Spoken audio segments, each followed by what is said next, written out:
دنیا کی تاریخ میں ایسے بڑے بڑے بادشاہ گزرے ہیں جن کو ان کی بادشاہت اور مال و دولت نے انہیں مغرور بنا دیا اور وہ تکبر میں آ کر خدائی کا دعویٰ کر بیٹھے۔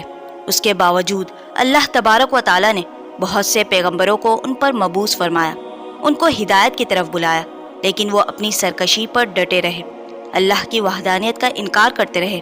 اللہ تعالیٰ ان جھوٹے دعوے داروں کو ایسی موت دی تاکہ لوگ اس سے عبرت حاصل کریں۔ خدائی کا دعویٰ کرنے والے بدبخت میں سے ایک بدبخت شداد بھی تھا، جس نے اللہ کی وحدانیت کو للکارا۔ شداد کون تھا؟ کس طرح اس نے اللہ کی نافرمانی کی، خدائی کا دعویٰ کیا، اور کس طرح اس نے دنیا میں جنت تیار کی، اور وہ جنت کتنے ٹائم میں تیار ہوئی، اس کا کیا انجام ہوا؟ ان تمام سوالات کے جوابات قرآن و حدیث کی روشنی میں ہم آپ کو بتائیں گے۔ روح زمین پر پہلا ایسا آدمی جس نے خدا ہونے کا دعویٰ کیا، شداد۔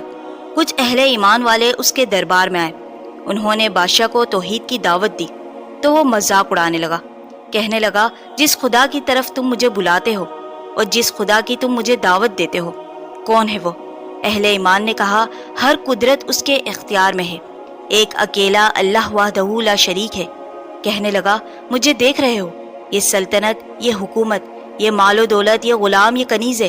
تم اگر مجھے یہ کہہ رہے ہو کہ تمہارا خدا وحدہ لا شریک ہے تو دیکھ میرے ہاتھ میں بھی سارے اختیارات ہیں، جو میں چاہتا ہوں کر دیتا ہوں۔ جو اہل ایمان والے آئے ہوئے تھے انہوں نے کہا دیکھو ہر فرد اس کو جواب دہ ہے، لیکن وہ کسی کو جواب دہ نہیں ہے۔ کہنے لگا اچھا، یہ غلام، یہ کنیزے، یہ رعایا، یہ سلطنت سب مجھے جواب دہ ہے، میں کسی کو جواب دہ نہیں ہوں، کسی کی جرت نہیں کہ کوئی مجھ سے سوال کرے۔ اہل ایمان کہنے لگے اگر تم ایمان لے آئے تو اس میں تمہارا ہی فائدہ ہے، اس سلطنت حکومت کرنے کے بعد اگر تم مر جاؤ گے تو اللہ تمہیں جنت میں داخل کرے گا جہاں تم ہمیشہ رہو گے۔ یہ سن کر کہنے لگا جنت یہ کیا ہوتی ہے؟ اہل ایمان نے کہا جنت ایسی چیز ہے جہاں ہر چیز کی آسائش ہے، مال و دولت، دودھ کی نہریں، شراب کی نہریں، ہیرے جواہرات۔ شداد کہنے لگا یہ کون سی بڑی بات ہے، ایسی جنت تو میں بھی تیار کر سکتا ہوں۔ اس نے اعلان کیا فوراً میری سلطنت کے ماہرانہ تعمیرات کو بلایا جائے۔ ماہران آئے اور شداد نے کہا کیا ہوگا جنت میں؟ انہوں نے بتایا جنت میں باغات، نہریں، دودھ، شہد، غلام، حور، سب نقشہ بتایا۔ کہنے لگا اچھا۔ ماہرین سے کہنے لگا سن لیا؟ جب تفصیلات سن لی گئی کہنے لگا آپ کا رب جنت کا مالک ہے، اب دیکھو شداد کیسی جنت بناتا ہے۔ اس نے سینکڑوں لوگوں کو جمع کر کے ایک ٹیم بنائی اور حکم صادر کر دیا اس کا نقشہ بناؤ۔ ہزاروں ٹن سونا جمع کیا گیا، سونے چاندی کی اینٹیں تیار کی جائے۔ پھر اس نے 4 نہریں جاری کرنے کا حکم دیا، دودھ کی، شراب کی، شہد کی، پانی کی نہر تیار کی گئی، پھل پھول باغات ہر چیز تیار کی گئی۔ لیکن کئی سالوں تک جنت کی تعمیرات جاری رکھی، لیکن اس جنت میں جا کر اس نے کبھی نہیں دیکھا تھا۔ اس کے لیے ایک ٹیم رکھی گئی تھی جو سب پیمائش دیکھ رہی تھی، صرف وہ اپنے محل میں بیٹھ کر حکم دیتا۔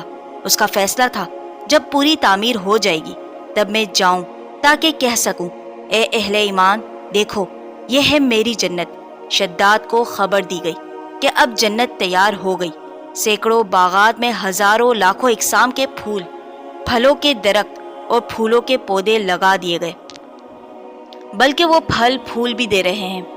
دنیا کا شاید ہی کوئی حسین پرندہ ہو یا کوئی ایسا خوبصورت جانور جو باقی ہو اس جنت میں موجود نہ ہو۔ دودھ، شراب، شہد، پانی کی نہریں روا کر دی گئی اور رہائشی کے لیے مزیدار کھانے تیار ہیں، سونی چاندی کے اینٹوں سے تیار کیا گیا۔ اب وہ وقت آ گیا تھا کہ اس جنت میں شداد داخل ہو۔ بادشاہ نے حکم دیا لاکھوں کی تعداد میں میرا استقبال کیا جائے۔ شاہی قافلے کے گزر پر قیمتی قالین بچھا دیے گئے۔ وہ انسان اس تکبر تک پہنچ چکا تھا کہ اسے لگتا تھا کہ جو میں چاہتا ہوں وہ ہو جاتا ہے۔ جہاں سے گزرتا لوگ اسے خدا سمجھتے ہوئے سجدے میں گر جاتے۔ جہاں وہ جنت کے دروازے پہ کھڑے ہو کر نظارہ دیکھتا تو خود حیران ہو جاتا۔ اچانک ایک اجنبی غیر متوقع طور پر اس کے اور جنت کے بیچ پہ حائل ہو گیا۔ شداد کو جلال آ گیا کہ تم جانتے ہو میں کون ہوں۔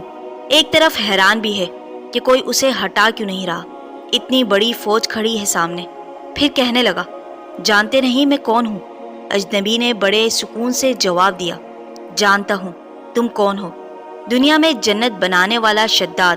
شداد نے حیرت سے پوچھا کہ تم بتاؤ کہ تم کون ہو؟ جواب دیا گیا، میں حقیقی خدا کی طرف سے بھیجا گیا ملک الموت ہوں، اور اس لیے بھیجا گیا ہوں کہ تمام انسانوں کے سامنے تیری روح قبض کر کے بتاؤں کہ تو جھوٹا اور آسمان والا خدا سچا ہے، لیکن دل میں ایک ہی خواہش ہے، اپنی بنائی جنت کا نظارہ نہ کر سکوں، اپنی جنت میں قدم تو رکھ سکوں۔ ملک الموت سے اس نے مہلت مانگی۔ ملک الموت نے کہا، ارے تو کیسا خدا ہے، تیرے پاس اتنا بھی اختیار نہیں کہ اپنی بنائی ہوئی جنت میں داخل ہو سکے۔ شداد نے کہا، میں اپنی جنت میں ضرور داخل ہوں گا۔